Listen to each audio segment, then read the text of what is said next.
ভাবুন তো, মাত্র ৩০ দিনের একটি ইবাদত আপনার শরীরের ভেতরে শুরু করে দেয় ডিটক্স, মনকে করে ফেলে শান্ত, হৃদয়কে করে নরম। এমনকি আধুনিক মেডিকেল সায়েন্সও আজ বলছে এটা আপনার জীবনের জন্য আশীর্বাদ।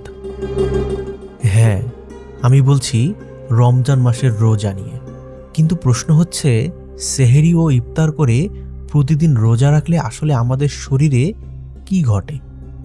ইসলাম কি বলে আর মেডিকেল বিজ্ঞান কি প্রমাণ দিয়েছে? আজকের ভিডিওতে এমন কিছু জানবেন যা জানার পর আপনি রোজাকে আর শুধু না খেয়ে থাকা ভাববেন না, বরং ভাববেন এটা আপনার জীবনের রিসেট বাটন। আল্লাহ সুবহানাহু তাআলা সূরা আল বাকারা ১৮৩ নম্বর আয়াতে বলেন, হে মুমিনগণ, তোমাদের উপর রোজা ফরজ করা হয়েছে, যেমন ফরজ করা হয়েছিল তোমাদের পূর্ববর্তীদের উপর, যাতে তোমরা তাকওয়া অর্জন করতে পারো। রমজানের মূল লক্ষ্য তাকওয়া, অর্থাৎ আত্মসংযম, আত্মনিয়ন্ত্রণ, আল্লাহ ভীতি। রাসূলুল্লাহ সাল্লাল্লাহু আলাইহি ওয়াসাল্লাম বলেছেন, রোজা একটি ঢাল। ঢাল মানে শুধু জাহান্নাম থেকে নয়, পাপ থেকে, খারাপ অভ্যাস থেকে, এমনকি মানসিক দুর্বলতা থেকেও। বাংলাদেশের প্রেক্ষাপটে দেখুন, রমজান এলে মসজিদ ভরে যায়, কোরআন তিলাওয়াত বাড়ে, দানের হাত খুলে যায়, পরিবারে একসাথে ইফতার।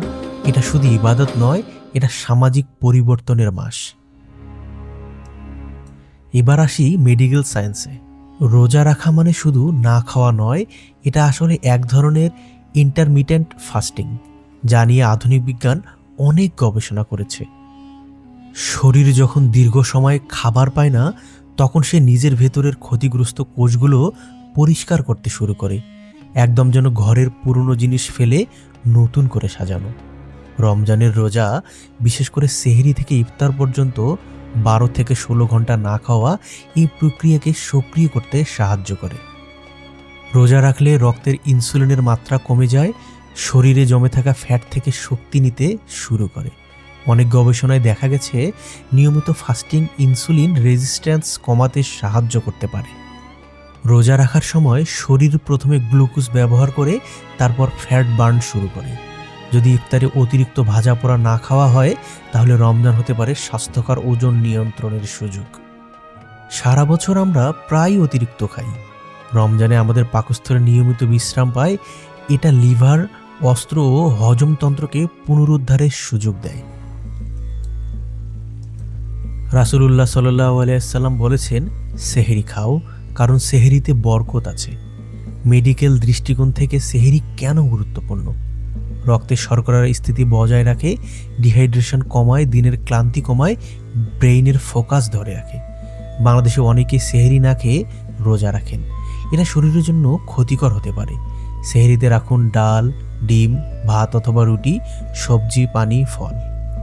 রাসূল সাল্লাল্লাহু আলাইহি ওয়াসাল্লাম খেজুর ও পানি দিয়ে ইফতার করতেন। খেজুর কেন? প্রাকৃতিক গ্লুকোজ, দ্রুত শক্তি দেয়, পটাশিয়াম সমৃদ্ধ, হজমে সহায়ক। ইফতারে অতিরিক্ত তেলে ভাজা, পেঁয়াজু, বেগুনি, পুরি খেলে রোজার আসল স্বাস্থ্য উপকারিতা নষ্ট হয়ে যেতে পারে। রমজান হলো সংযমের মাস, ভোজন উৎসবের মাস নয়। রোজা শুধু শরীর না, মনের ওপর গভীর প্রভাব ফেলে। আত্মনিয়ন্ত্রণ বাড়ে, রাগ কমে, ধৈর্য বৃদ্ধি পায়, মানসিক স্বচ্ছতা বাড়ে। গবেষণায় দেখা গেছে ফাস্টিং ডোপামিন ও সেরোটোনিনের ভারসাম্যের প্রভাব ফেলতে পারে, যা মুড উন্নত করতে সাহায্য করে। রমজানে যখন আপনি ক্ষুধার্ত থাকেন, তখন গরিবের কষ্ট অনুভব করেন। এটাই মানবিকতা শেখায়। একবার ভাবুন তো, ১৪০০ বছর আগে আল্লাহ যে ইবাদত ফরজ করেছেন, আজ আধুনিক বিজ্ঞান বলছে এটা আপনার শরীরের জন্য উপকারী। রমজান কেবল না খেয়ে থাকা নয়, এটা আত্মার পরিশুদ্ধি, শরীরের পুনর্জন্ম, মনের শুদ্ধতা। এই ৩০ দিন যদি আমরা সঠিকভাবে পালন করি, সেহরি ঠিকভাবে খাই, সংযমী ইফতার করি, নামাজ, কোরআন তেলাওয়াত, দান, তাহলে রমজান শুধু ক্যালেন্ডারের একটি মাস থাকবে না, এটা হয়ে উঠবে আমাদের জীবনের টার্নিং পয়েন্ট। রমজানকে আপনাকে পরিবর্তন করতে দিন।